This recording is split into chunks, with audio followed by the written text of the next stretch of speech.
حضرت امام اعظم ابو حنیفہ رحمۃ اللہ علیہ، اللہ نے بڑا انہیں نا فقاہت والا ذہن دیا تھا، بڑی باریک سوچتے تھے۔ ایک اپیل کرنی ہے میں نے آپ سے، زیادہ باتیں نہ کریں، زیادہ ذہن کو الجھائیں نہ، ورنہ ذہن تھک جاتا ہے۔ تھوڑی دیر خاموشی اختیار کریں، اللہ کے فیصلوں پہ راضی رہنا سیکھیں، مختصر سی بات کریں، محسوس ہوگا کہ زبان پر حکمت جاری ہونے لگ گئی ہے۔ اور اپنے آپ کو تھوڑا محدود کرنے کی کوشش کریں، تھوڑا وقت مصلے پہ دیں، ایک کام زندگی میں کریں، زیادہ جگہوں پہ اپنے پیر نہ پھیلائیں،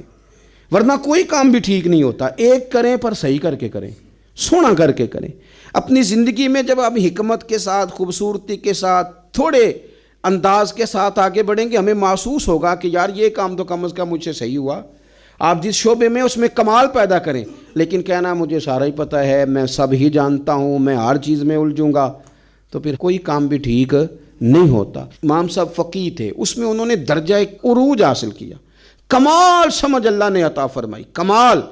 اور وہ اس طرح کی رائے دیتے تھے کہ بڑے بڑے سمجھدار لوگ کہتے تھے کہ کمال ہو گئی، بلکہ ان کے اساتذہ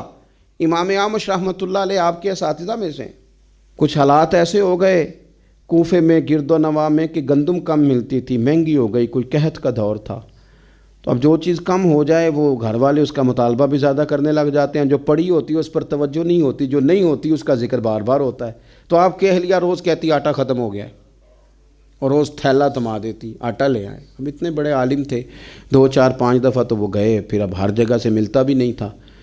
تو انہوں نے پھر تھمایا تھیلا، تو سمجھایا کہ نہ اتنا تنگ کرو، تھوڑا گزارا کرو، سب کے ساتھ ہی حالات ہیں۔ وہ پھر انہوں نے کہا تو غصہ بھی بندہ ہو جاتا ہے، تو غصے میں کئی دفعہ ہم ایسی بات بھی کرتے ہیں جو بعد میں ہمارا خیال ہوتا ہے کہ نہیں کہنی چاہیے تھی،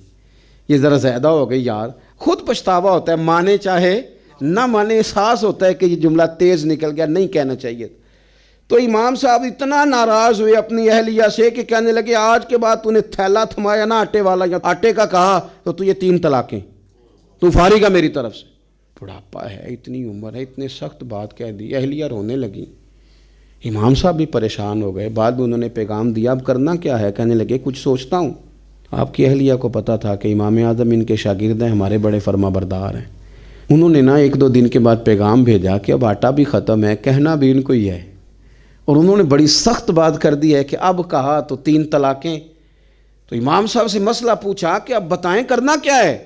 پیغام بھی انہی کو دینا ہے، شوہر بھی میرے یہی ہیں، پردہ دار عورت ہوں، کسی سے بات بھی نہیں کر سکتی،